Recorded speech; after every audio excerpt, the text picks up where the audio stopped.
ଦେଖନ୍ତୁ ସାଙ୍ଗମାନେ, ମାନେ ପୂର୍ବର ଜୋବ୍ରା ପାର୍କ କ'ଣ ଥିଲା ଆଉ ଆଜି ତାକୁ କ'ଣ ଅବସ୍ଥା କରି ଦିଆଗଲା। କି ସୁନ୍ଦର ସେ ପାର୍କରେ ଗଛମାନଙ୍କୁ ଦେଖିଲେ ଏତେ ଖୁସି ଲାଗେ।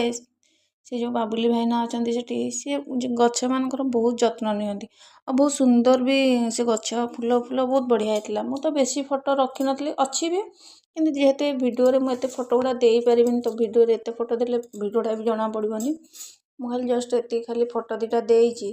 ମାନେ ଆର ଏଇ ପାର୍କର ଭିଡ଼ିଓ ଫଟୋ ମୋର ପୂର୍ବର ସବୁ କେତେ ଗୁଡ଼ାଏ ଅଛି। ଆମେ ବହୁତ ଥର ଯାଉ ସେଇ ପାର୍କ। ଯେତେବେଳେ ମୋ ପୁଅର ଇଚ୍ଛା ହୁଏ, ସେ ସବୁବେଳେ କୁହେ ଜୋବ୍ରା ପାର୍କ ଯିବା।